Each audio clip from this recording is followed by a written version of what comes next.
नेपाल अभी सुलग रहा है, सड़कों पर आग है, सरकार गिर चुकी है और देश अस्थिरता के दलदल में धंसता जा रहा है।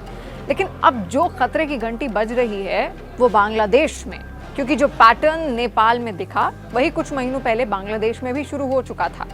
आंतरिक कलह, सरकार विरोधी प्रदर्शन, बेरोजगारी, महंगाई और ऊपर से दो महाशक्तियों की दखलंदाजी, अमेरिका और चीन।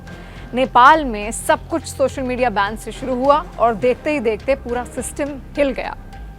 बांग्लादेश में हाल ही में सोशल मीडिया सेंसरशिप, प्रेस की आज़ादी पर सवाल और राजनीतिक असंतोष बढ़ता जा रहा है। शेख हसीना की सरकार को लेकर अमेरिका पहले ही नाराज था। अमेरिका ने जनवरी 2024 के चुनाव को फ्री एंड फेयर नहीं माना और हसीना का ये दावा कि अमेरिका ने उन्हें हटाने की साजिश रची अब और भी शक पैदा करता है। सवाल ये है कि क्या बांग्लादेश अगला नेपाल बनने जा रहा है? क्या वहां भी जल्द कुछ ऐसा ही बड़ा होने वाला है? क्योंकि माहौल बिल्कुल वैसा ही बन चुका है। युवाओं में गुस्सा है, विपक्ष हमलावर है और आर्थिक हालात बेहतर नहीं हैं। अभी बांग्लादेश ज्वालामुखी के मुहाने पर बैठा है। शांति दिख रही है, लेकिन अंदर ही अंदर सब कुछ खौल रहा है। अगर किसी बाहरी ताकत ने इसे जरा सा भी धक्का दिया तो नतीजे नेपाल से भी ज्यादा खतरनाक हो सकते हैं। तो अब अगला सवाल यही है, बांग्लादेश कब फटेगा और क्या नेपाल की आग पूरे दक्षिण एशिया में फैलने वाली है? दरअसल सही मायनों में बांग्लादेश में मोहम्मद यूनुस को गद्दी पर बिठाने वाले खुद नाराज हैं। राजनीतिक उथल पुथल तेज है। बांग्लादेश इस वक्त बेहद नाजुक दौर से गुजर रहा है। देश में भीड़ की हिंसा, बेलगाम होते दक्षिणपंथी संगठन, बढ़ती कट्टरता और बिगड़ती कानून व्यवस्था ने सबको चिंता में डाला हुआ है। और अब इस हालात पर सबसे बड़ी विपक्षी पार्टी बीएनपी ने भी खुलकर नाराजगी जताई है। बीएनपी यानी खालिदा जिया की पार्टी, जो हमेशा से शेख हसीना की अवामी लीग की सबसे बड़ी प्रतिद्वंदी रही है, अब उसी सरकार को कटघरे में खड़ा कर रही है जिसका उन्होंने कभी समर्थन किया था। जी हाँ, बीते साल जब शेख हसीना की सरकार का तख्तापलट हुआ था तब बीएनपी ने मोहम्मद यूनुस की अंतरिम सरकार को खुला समर्थन दिया।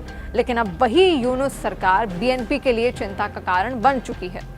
बीएनपी का यह मानना है कि बांग्लादेश में सबसे बड़ी समस्या बन चुकी भीड़ की हिंसा, कट्टरपंथी गुट जो शरिया कानून की मांग करते हैं, अब खुलकर अल्पसंख्यकों, महिलाओं और लिबरल आवाजों पर हमले कर रहे हैं। यानी खुद दक्षिणपंथी छवि रखने वाली बीएनपी भी यूनुस सरकार में कट्टरपंथियों के बढ़ते प्रभाव से असहज हो चुकी है।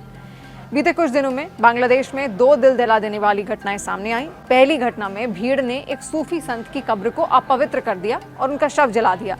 दूसरी घटना में पूर्व पीएम हसीना की सहयोगी पार्टी के केंद्रीय कार्यालय को आग के हवाले कर दिया गया। इन दोनों मामलों ने पूरे देश को झकझोर कर रख दिया था। रिपोर्ट्स ये बताती हैं कि सिर्फ अगस्त महीने में ही 38 मॉब लिंचिंग की घटनाएं दर्ज की गई हैं, जिनमें कम से कम 25 लोगों की मौत हुई।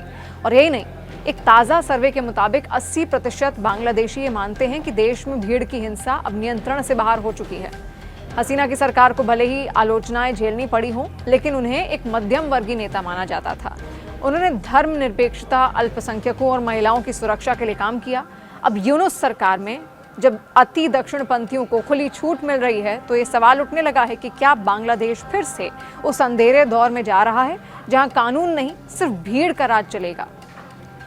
बीएनपी की इस चेतावनी के बाद यूनुस सरकार की कुर्सी भी अब खतरे में है और अगर हालात जल्द नहीं सुधरे तो बांग्लादेश एक और बड़े राजनीतिक भूचाल की ओर बढ़ सकता है।